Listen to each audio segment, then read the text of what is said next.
अस्सलामुअलैकुम दोस्तों, आज हम एक दिल को हिला देने वाली कहानी सुनेंगे। हज़रत दाऊद अलैहिस्सलाम और उनकी कौम का वो वाक़या जिसमें अल्लाह ताला ने उन लोगों को उनके गुनाहों की वजह से बंदर बना दिया। ये वाक़या कुरान पाक में तफसील से सूरतुल आराफ और सूरतुल बकरा में बयान हुआ है। अल्लाह ताला ने फरमाया कि तुम उन लोगों का हाल भी याद करो जो समंदर के किनारे एक बस्ती में रहते थे।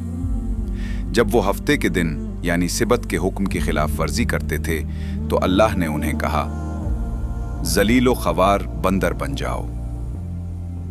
यह अजाब एक पूरी कौम पर इसलिए नाजिल हुआ कि उन्होंने हजरत दाऊद अलैहिस्सलाम के ज़माने में अल्लाह के हुक्म का मजाक उड़ाया।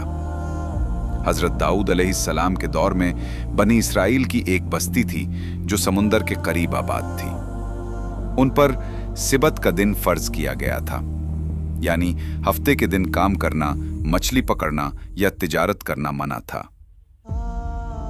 यह दिन सिर्फ अल्लाह की इबादत के लिए मखसूस था। लेकिन उन्होंने एक चाल चली। हफ्ते के दिन मछलियां ज्यादा आती थीं और दूसरे दिन गायब हो जाती थीं। उन्होंने सोचा कि क्यों ना हफ्ते के दिन मछलियों के लिए जाल लगा दिया जाए और इतवार को जाकर उन्हें निकाल लिया जाए, ताकि बज़ाहिर हुक्म की नाफरमानी ना हो लेकिन हकीकत में अल्लाह के हुक्म का मजाक उड़ाया जाए। जो नेक लोग थे वो कहते थे, हम उन्हें नसीहत इसलिए करते हैं ताकि अल्लाह के सामने हमारी हुज्जत बाकी रहे, शायद ये लोग बाज आ जाएं। फिर जब उन लोगों ने हद से बढ़कर नाफरमानी की तो अल्लाह का गजब नाजिल हुआ।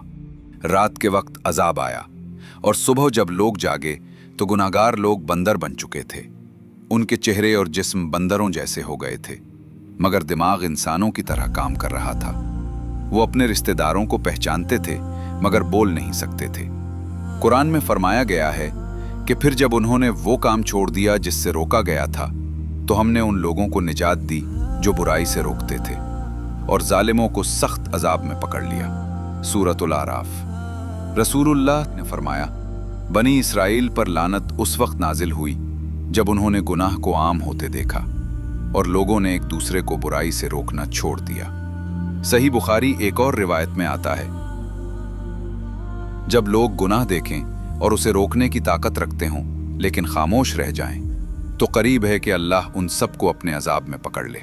सुनन अबू दाऊद। ये वाक़या हमें ये सिखाता है कि अल्लाह ताला के अहकाम के साथ खेल नहीं किया जा सकता। हज़रत दाऊद अलैहिस्सलाम ने अपनी कौम को समझाया, मगर जो लोग हक़ से मुंह मोड़ लेते हैं उन पर अल्लाह का गजब नाजिल होता है। दोस्तों, इस कहानी से हमें ये सबक मिलता है कि हमेशा अल्लाह के हुक्म का एहतराम करना चाहिए। इसके हुक्म से बचने के लिए चाल चलना या उसका मजाक उड़ाना बहुत बड़ा गुनाह है। गलत को देखकर खामोश रहना भी जुर्म है। बुराई को रोकना ईमान का हिस्सा है। सब्र और तकवा अल्लाह की रहमत का जरिया है। और जो लोग अपनी ख्वाहिशात के पीछे चलते हैं वो दुनिया और आखिरत में जलील होते हैं। अल्लाह ताला से दुआ है कि वो हमें उन लोगों में शामिल फरमाए जो बुराई से रोकते हैं, उसकी रजा के लिए जीते हैं, और हमें हजरत दाऊद अलैहिस्सलाम की तरह हिकमत और इंसाफ अता फरमाए। आमीन या रब्बुल आलमीन। मजीद इस तरह की सच्ची और ईमान अफरोज कहानियां सुनने के लिए हमारा चैनल ट्रू इस्लामिक स्टोरीज जरूर सब्सक्राइब करें। अल्लाह हाफिज।